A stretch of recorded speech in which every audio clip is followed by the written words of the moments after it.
बिस्मिल्लाहिर्रहमानिर्रहीम। ज़हबी अपनी किताब में लिखता है आपके इमाम मोहम्मद बाक़िर अलैहिस्सलातु वस्सलाम के लिए, कहते हैं अपने ज़माने में फ़क़ीह तरीन अगर कोई बंदा था वो मोहम्मद इब्न अली थे, और उस ज़माने में अगर कोई वाक़अन लाइक़ खिलाफत थे वो मोहम्मद इब्न अली थे। पाँचवें इमाम, पाँचवें और छठे इमाम में बनु उमैया और बनु अब्बास में झड़पें हुई हैं। मासूमीन ने मौका ढूंढा कि उलमा फरमाते हैं पाँचवें छठे इमाम तक मुनज़्ज़म शियों का कोई गुरोह नहीं था, बस दिलों में अमीरुल मोमिनीन की मोहब्बत थी। लेकिन जो बुनियादें तशय्यो की बनानी थी वो पाँचवें और छठे इमाम ने बनाई कि वुज़ू कैसे करना है। मासूम ने बताया सीरतुना सीरतुन नबी अना असीरु बिसीरत जद्दी का, देखो अगर देखना है कि मेरे नाना वुज़ू कैसे करते थे, वुज़ू करके दिखाते थे। हज के अहकाम बताए, रोज़े के अहकाम बताए, उसूल दीन बताए, फुरूए दीन बताए, अपने शियों को तैयार किया मुख्तलिफ मुनाजरों के लिए। इतना बड़ा नेटवर्क आपके पास में बना दिया। यानी मौला मदीने में भी रहते थे, कूफे भी जाते थे। 3 जगहों को इमाम ने मरकज़ बनाया, मदीना, उसके बाद इमाम ने कूफा, तीसरा जिसको इमाम ने मरकज़ बनाया वो इमाम की तवज्जो किसकी तरफ थी? ईरान की तरफ थी। अब कूफा की बुनियाद खलीफा सानी के ज़माने में रखी। कूफा फौजी छावनी था, ये मुसलमान जहाँ जहाँ से आते थे फौजें जमा की जाती थी कूफे में। फौज जमा होती थी, यहाँ से जंगों में जाते थे, फिर सारे गनाइम कूफे में आते थे, फिर लोगों में तकसीम कर दिए जाते थे।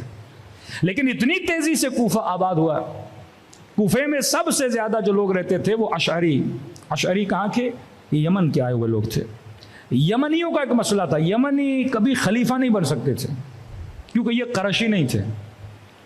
जिस तरह अमेरिका में जो काले हैं उनको बड़े बड़े ओहदे नहीं दिए जाते।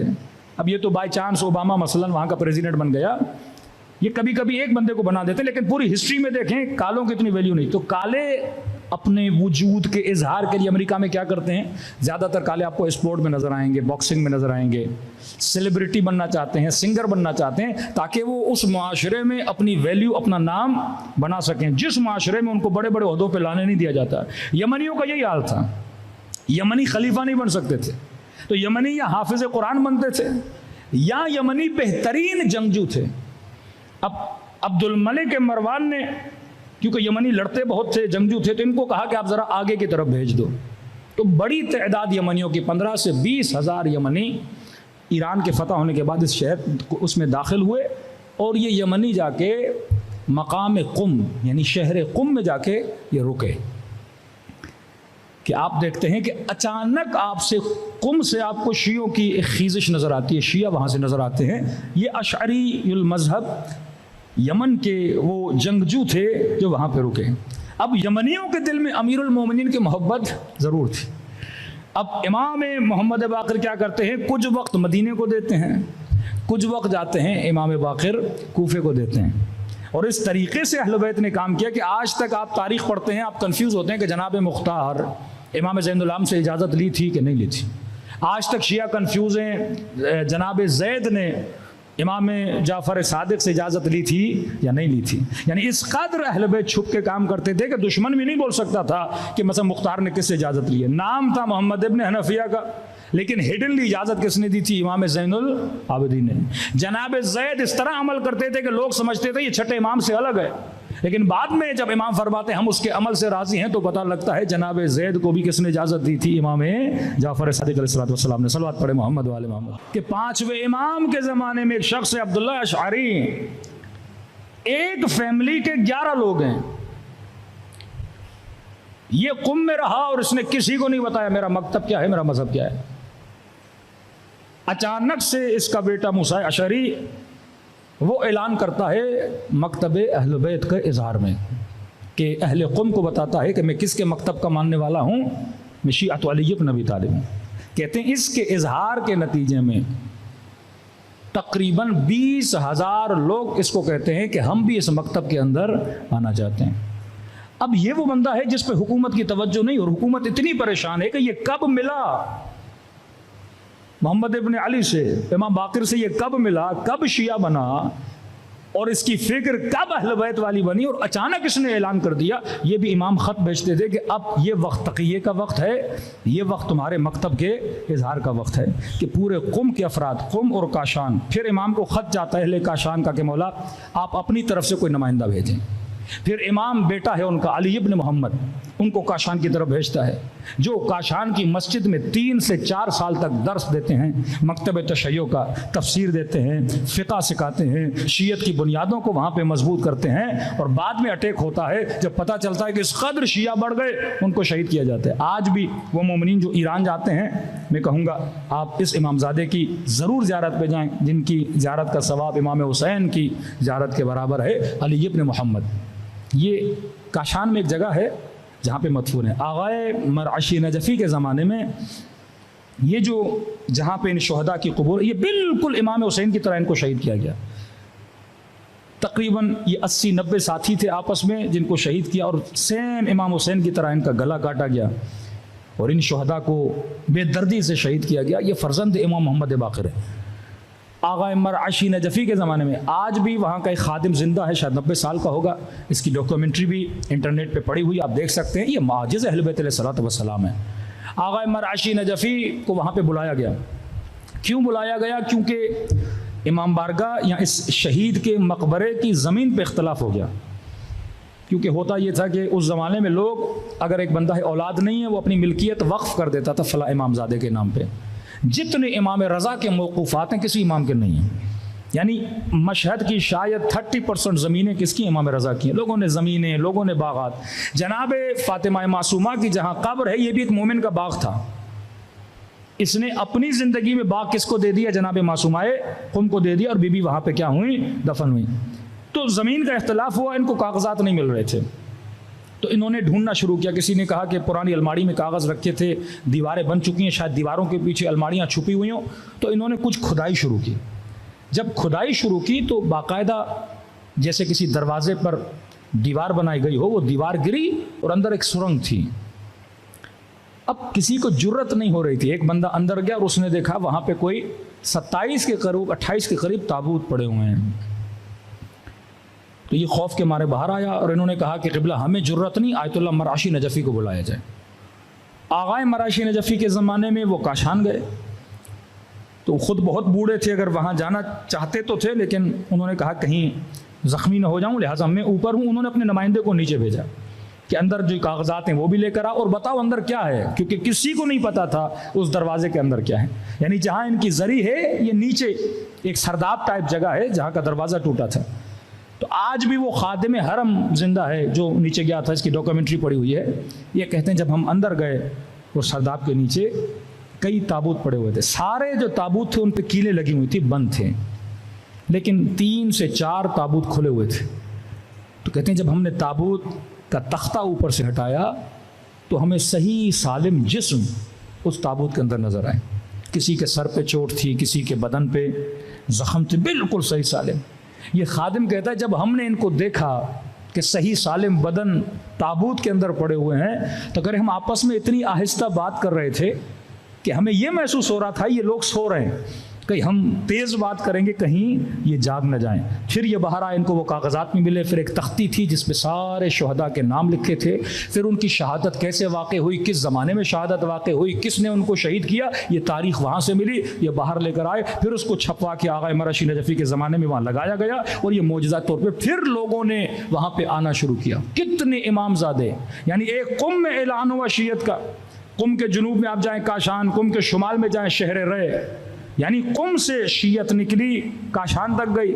शहर रे में इमामज़ादे हमज़ा जिनको शहीद किया, उसके बाद अब्दुल अजीज़ हसनी को मासूम ने भेजा, फिर वो वहाँ पे शहीद हुए।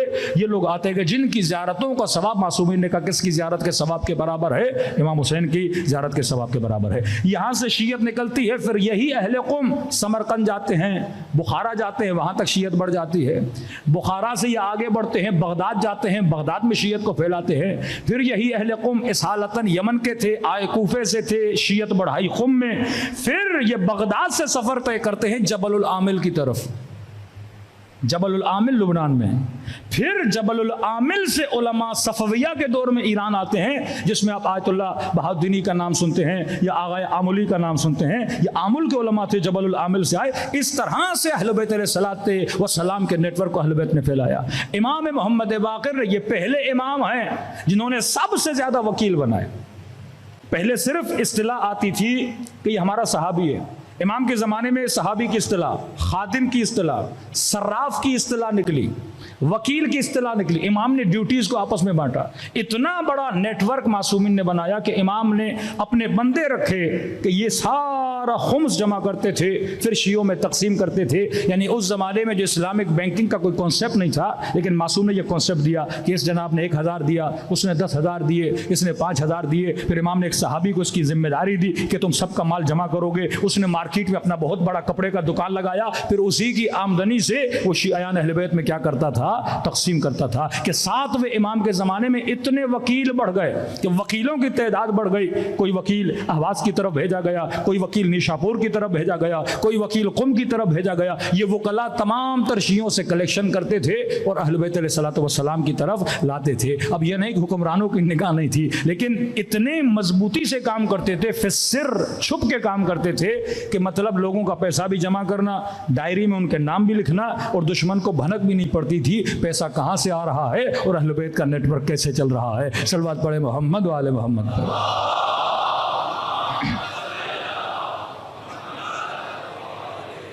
एक इमाम के सहाबी हैं जिनका नाम है मूसब ने अब्दुल्ला। यही वो बंदा है जिसने अपने मजहब का क्या किया था, आश्कार किया था कि हमारा मजहब है। अब एक मौला के शागिर्द की मिसाल दूं, अबू जाफ़र। इमाम ने मुनाजिर तैयार किए थे। इसको कहा कि तुम्हारा काम है मुनाजरा करना, कुछ को कहा कि तुम्हारा काम है सिर्फ जाओ बस्तियों में हदीसें सुनाओ, कुछ को कहा कि तुम्हारा काम है अहकाम सुनाओ, कुछ को कहा कि तुम्हारा काम है कलेक्शन करो। लोगों को ड्यूटीज़ देके इमाम ने बांटा। ये अबू जाफ़र, ये छठे इमाम के ज़माने में बेहतरीन मुनाजिर, ये कहते हैं जवाब इसके आस्तीन में रहता था। यहां सवाल हुआ, इसने ठक करके क्या कर दिया, जवाब दे दिया। इनको बुलाया हजरत ज़ैद ने, बेटे हैं इमाम ज़ैनुल आबिदीन का। अबू जाफ़र ये रुअसाए शिया में से माना जाता था, लोग इस पर बड़ा बिलीव करते थे। अबू जाफ़र मानते हो कि हम आले रसूल हैं। अब अखलाक देखिए, एहतराम भी रखते थे और अपनी बात भी पहुंचाते थे। कहा जी आप फर्जंद रसूल हैं। कहा अबू जाफ़र अगर मैं क़ियाम करूं, अगर हम अहले बैत में से कोई क़ियाम करे, क्या तू हमारा साथ दोगे? अबू जाफ़र ने कहा कि जनाब ज़ैद मेरी जान आप पे क़ुरबान हो जाए, फर्जंद इमाम हैं। अगर आपके बाबा कहें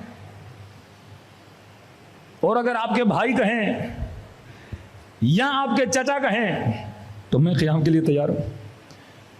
कहा कि अगर मैं कहूं मेरा साथ दोगे? सीधा जवाब देकर नहीं, आपका साथ नहीं दूंगा। कहा क्यों नहीं दोगे साथ? क्या मैं फर्जंद ज़ैनुल आबिदीन नहीं हूं?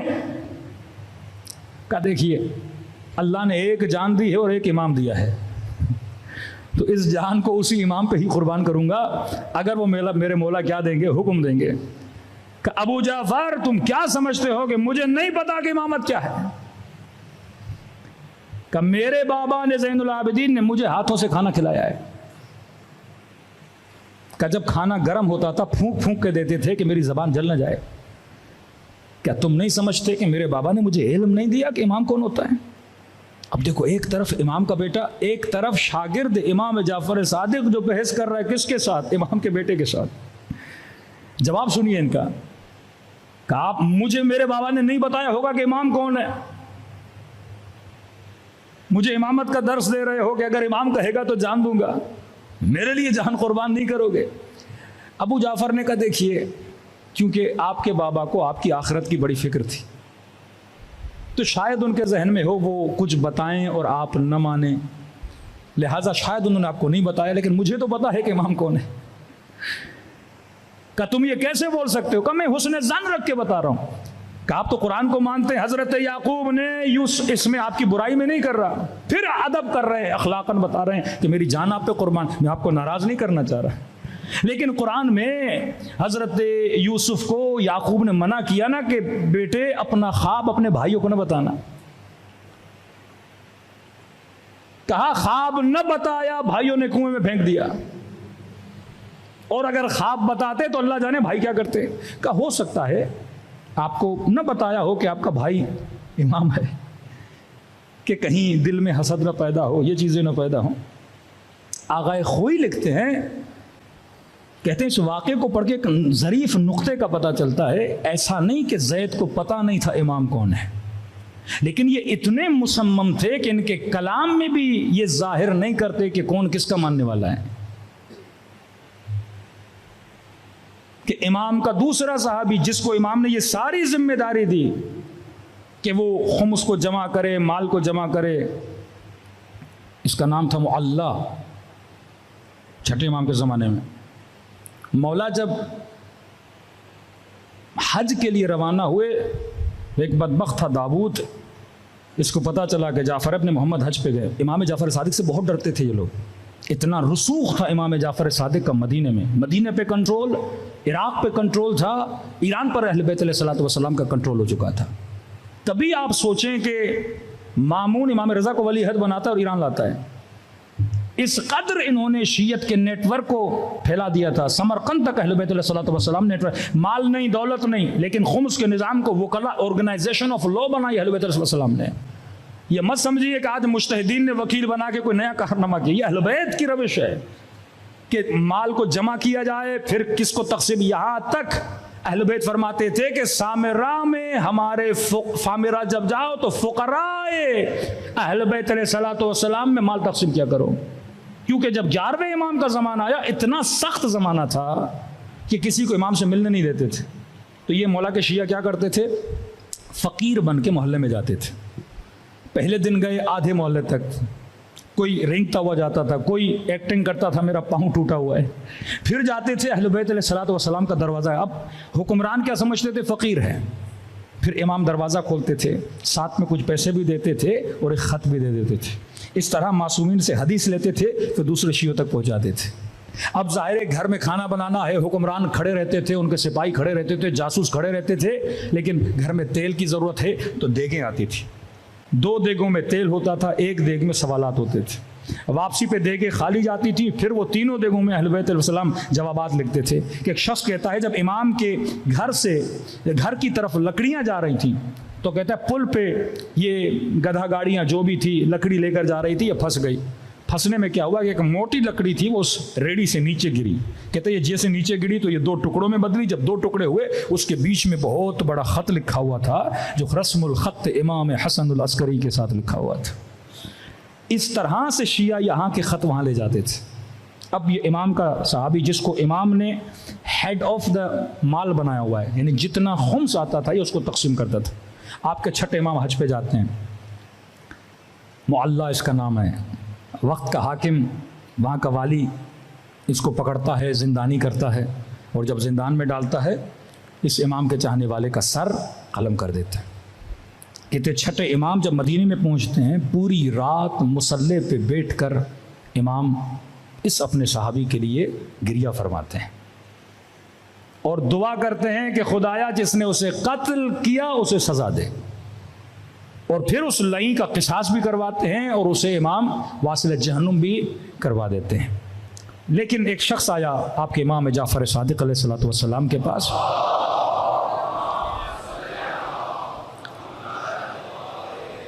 फरमाया मौला हमारे लिए मुसीबत कुबरा है क्योंकि जनाब मुअल्ला शहीद हो गए।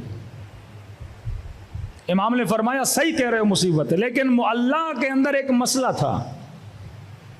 अब एक तरफ ये इतना साहिब करामत है कि जब जिंदा था इमाम के पास आता है और इमाम कहते हैं कि मुअल्ला तुम मुझे परेशान लग रहे हो। अब ये मदीने में थे, इसके बच्चे थे कूफे में। कहता मौला मुझे अपने बच्चों की बड़ी याद आई है। तो इमाम कहते हैं आंखें बंद कर। आंखें बंद करता है, इसके चेहरे पे छठे इमाम हाथ फेरते हैं। जब हाथ फेरते कहते हैं आंखें खोल। जब आंखें खोलता है तो ये कूफों में अपने बच्चों के बीच में बैठा होता है, बच्चों से मिल लेता है। फिर इमाम कहते हैं आंखें बंद कर। फिर इमाम हाथ फेरते हैं। फिर ये खुद को कहाँ पे पाता है? मदीने में पाता है। मतलब अहले सिर भी था कि मासूम इसको तय्युल अर्ज़ भी कराते थे।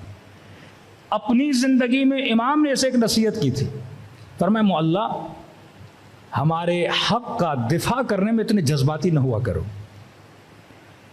क्योंकि इसके खून में था कि दिफा करे अहले बैत अलैहि सलाम का। अब दुश्मन कभी कभी इसे तंग करता था, किसी महफिल में बैठा होता था और अगर इमाम जाफ़र सादिक को किसी ने बुरा कहा, ये फ़ौरन खड़ा होके दिफा करता था। इस दिफा के नतीजे में ये पहचाना जाता था, जिसकी वजह से मारा गया। तो जब इसने कहा कि मौला ये मुसीबत कुबरा है, इमाम ने फरमाया मुसीबत कुबरा तो है, लेकिन याद रखना दुश्मन की जंग हमारे लिए आसान है, अगर हमसे लड़ें ये इतना बड़ा मसला नहीं है, लेकिन हमारा राज फाश करना, हमारी हदीसें बताना, राज से मतलब ये है कि खुद को ये दिखलाना कि मैं शिया हूं, फरमाया ये हमारे लिए उससे ज़्यादा सख्त है। क्योंकि अगर तुमने खुद को जाहिर कर दिया कि मेरे शिया हो, इमाम ने फरमाया या सूली पे चढ़ाया जाएगा या तुम्हारा सर कलम कर दिया जाएगा। तो फरमाया इस मुआशरे में अगर काम करना है तो असहाबे सिर बन के काम करो। और इसी तरह अहले बैत अलैहिस्सलातु वस्सलाम ने काम किया कि आपकी जितनी फ़िक़्हा या अरबाहा है, वो ज़माना जो जबर गिराई का ज़माना था, जिसमें कहते थे अगर कोई मर गया तो अल्लाह की मर्ज़ी से, अगर कोई जिया तो अल्लाह की मर्ज़ी से, यहाँ इमाम ने फरमाया अल अम्रो बैन अल अमरैन। सलवात पढ़े मोहम्मद वाले मोहम्मद पर।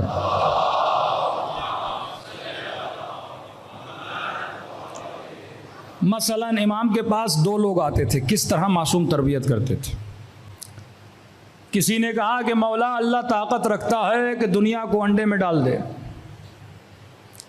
तो इमाम किसी को कहते थे हाँ।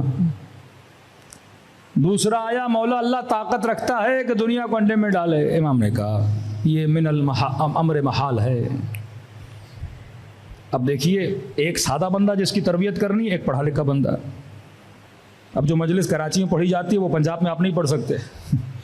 हर मजमे का अपना एक कैटेगरी होती है समझने की। एतराज किया कि मौला उसे आपने कहा कि अल्लाह दुनिया को अंडे में डाल सकता है, दूसरे को आपने बोला ये अम्र महाल है। इमाम ने कहा उसका जितना इल्म था मैंने इतना ही उसे जवाब दिया।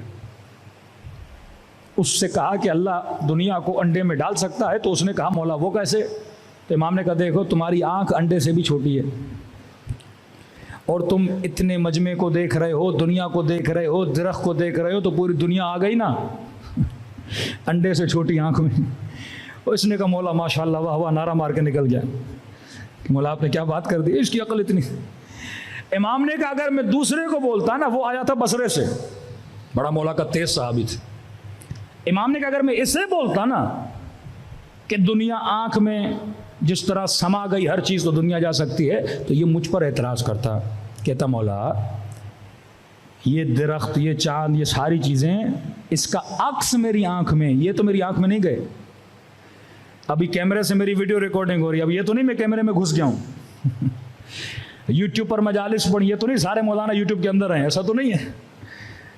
पर नहीं, अक्स चला जाता है कैमरे के अंदर, यूट्यूब में अक्स है, आप नहीं हो। तो कहा दुनिया नहीं गई आंख में दुनिया का अक्स गया, तो वो मुझ पर एतराज़ करता।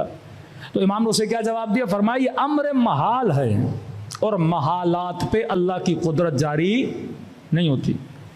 लेकिन दूसरे मकातिब जो थे, मकातिब अशअरी, जिनका ये नतीजा है कि खुदा चाहे तो यजीद को जन्नत में भेजेगा, अल्लाह अला कुल्लि शैइन कदीर, खुदा हर शे पे कादिर है। तो ये वो जहनियत रखने वाले जो कहते थे अल्लाह दुनिया को अंडे में भी डाल सकता है, तो जब दुनिया अंडे में जाए तो यजीद भी जन्नत में जा सकता है। भाई वो यकीदा इन्नल्लाह अला कुल्लि शैइन कदीर, खुदा हर शे पे क्या है, कादिर है। तो कहा भाई ऊँटों की कतार को क्या खुदा सुई से? अब ये ज़माना छठे इमाम का जहाँ पे ऐसे फिक्री सवालात हो रहे तौहीद खुदा में, कुदरत खुदा में, कुरान हादिस, कुरान कदीम है, ये मबाहिस इल्मी, इनका जवाब कौन दे रहा है? छठे इमाम। ये वो ज़माना गुल्लात का ज़माना, ये वो ज़माना नुसैरियत उरूज पर है, ये वो ज़माना सूफिया उरूज पर है कि छठे इमाम पे एतराज़ करते आपने अच्छा लिबास पहना, हम आपके बाबा अली की तरह लिबास पहन रहे हैं। इमाम रज़ा पे एतराज़ करते आप अच्छे खाने खाते हैं, हमें देखिए हम खजूरों पे गुजारा कर रहे हैं। इस मुआशरे में अहले बैत क्या कर रहे हैं? इस्लाही मुआशरे के ज़हबी कहता है कि पांचवें इमाम अफ़क़हुर रिजाल थे अरब में, इनसे बड़ा कोई फ़क़ीह नहीं था। अगर खिलाफत के लिए कोई वाक़अन हो सकता था वो मोहम्मद बाक़िर थे। इमाम ने इसे जवाब दिया ये अम्र महाल है, यहाँ पे ये मकतब अक़लानियत का मकतब है। यहाँ पे अल्लाह को लाख सजदे करते हो कि खुदा ने अहले बैत अलैहिस्सलातु वस्सलाम के लिए साथ हमें जोड़ा, वरना आज भी हम जबर के कायल होते कि जो कुछ हो रहा है अल्लाह कर रहा है, हम नहीं कर सकते। का इमाम कैसे? इमाम ने फरमाया देखो ये अम्र महाल है और महालात पे खुदा की कुदरत नहीं चलती। क्या मतलब? मतलब एक चीज को अल्लाह ने महाल बनाया, खुदा खुद अपने कानून को नहीं तोड़ता। अल्लाह ने अंडे को छोटा बनाया, अल्लाह ने दुनिया को बड़ा बनाया, अल्लाह ने अंडे को कमजोर बनाया, अल्लाह ने दुनिया को मजबूत बनाया। तो कमजोर में मजबूत नहीं जा सकता, ये अल्लाह के कानून के खिलाफ है।